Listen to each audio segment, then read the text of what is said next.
Et c'est parti, lundi 17 avril, on va revenir sur l'événement qui a eu le ce week-end. Max Holloway qui a battu Brandon Allen. Voilà, Max Holloway une nouvelle fois qui a cassé une hype, ça devient une habitude, on va en reparler un peu plus tard. Et aujourd'hui, épisode où on ne va faire que parler de la carte de ce week-end, on va un peu parler de ce qui s'est passé et voir quelle pourrait être la suite pour tous les combattants. C'est parti.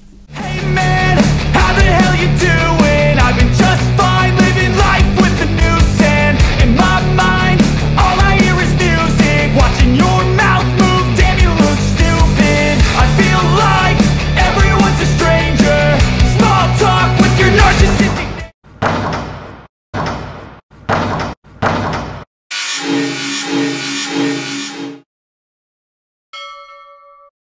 Et c'est parti, moment MMA, un round de 5 minutes pour parler de la carte de samedi soir, Holloway contre Allen. Holloway qui a de nouveau, comme je disais un peu plus tôt, il a montré qu'il était là, il est toujours au top. Si tu veux avoir un combat pour le titre, il faut battre Holloway et ça a l'air impossible.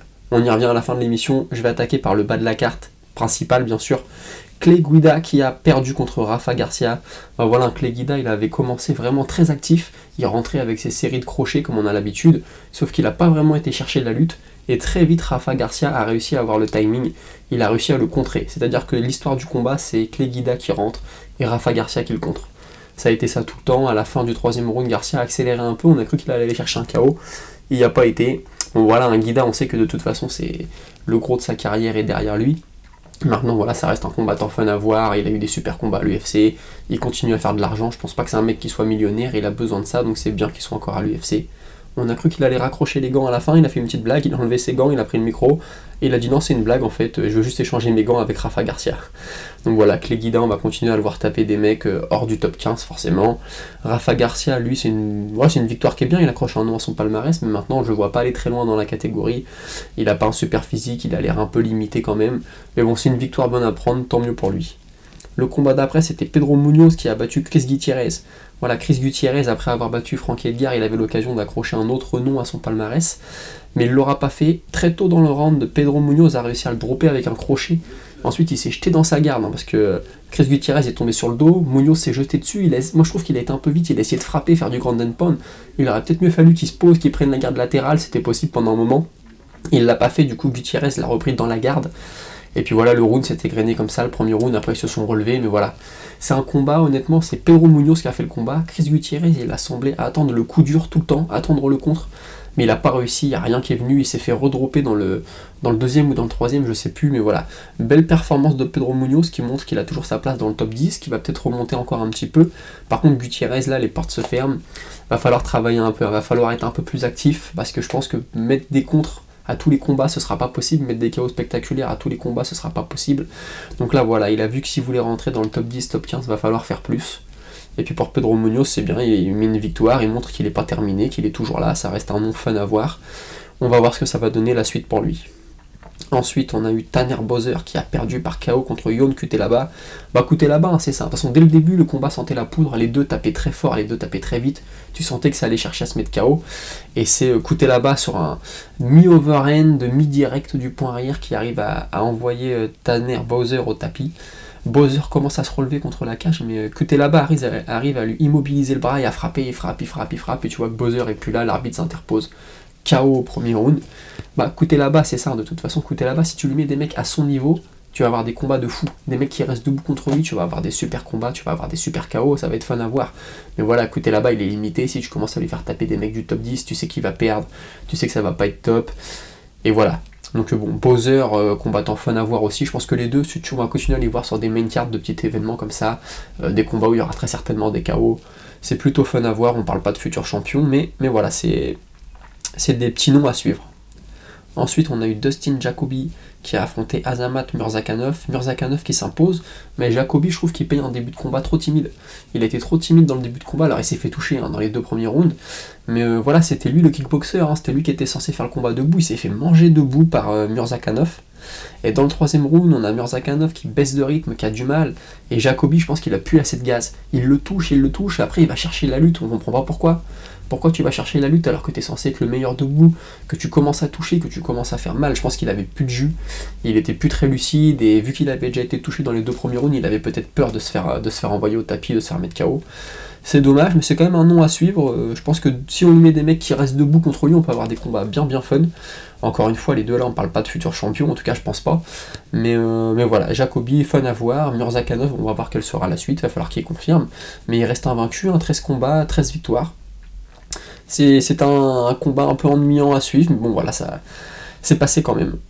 Ensuite, là, on arrive dans le dur. Edson Barboza qui met KO Billy Quarantillo sur un magnifique coup de genou. Le combat commence. Quarantillo est très agressif.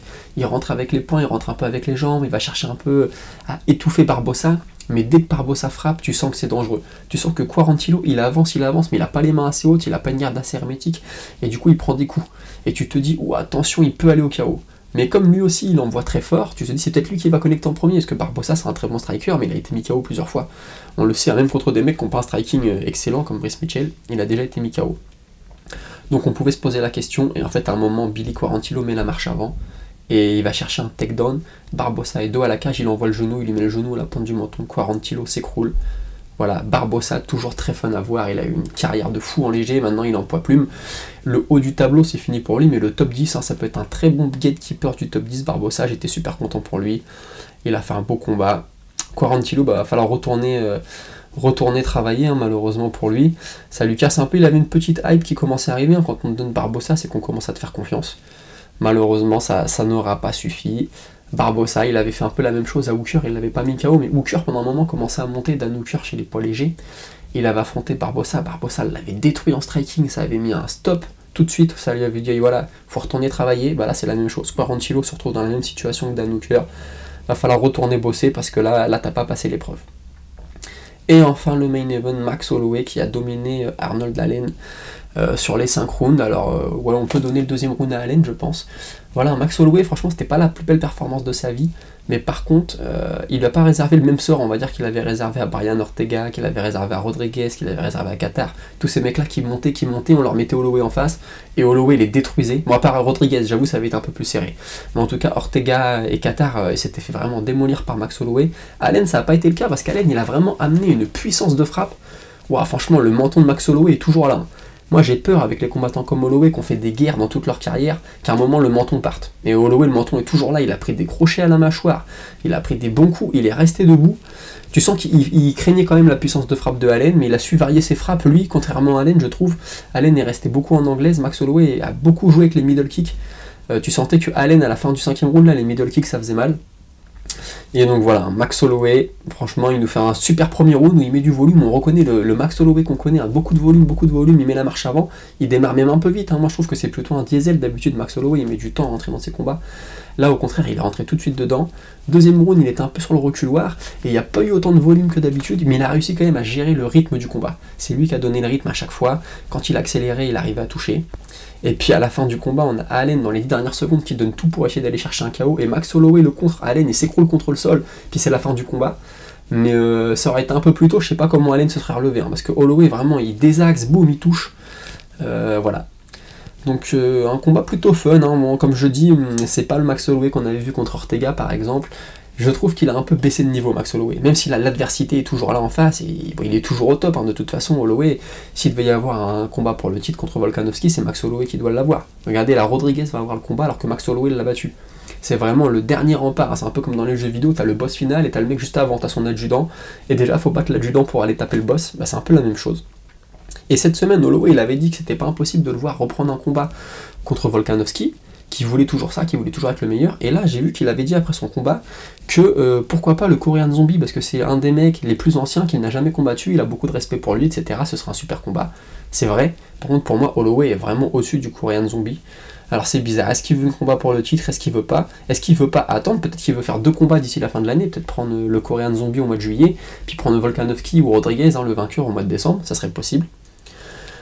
Voilà, on verra en tout cas, mais bon voilà, Max Holloway il est toujours là-haut, toujours un briseur de jeunes prodiges. Arnold Allen il fait un beau combat, donc on va le revoir dans le top de la KT. Arnold Allen c'est pareil, on peut le voir prendre un Josh Emmett, on peut le voir prendre un Topuria, on peut le voir prendre ensuite peut-être le perdant de Volkanovski Rodriguez. Il y a plein de choses qui sont possibles, on verra ce que ça va donner. En tout cas, on se retrouve demain. Demain, ce sera 100% news. Il y a beaucoup de choses qui se sont passées ce week-end entre vendredi et aujourd'hui. Beaucoup de choses qui se sont passées. Et demain, on fait un point complet des news. Merci d'avoir suivi l'émission, à la prochaine, salut.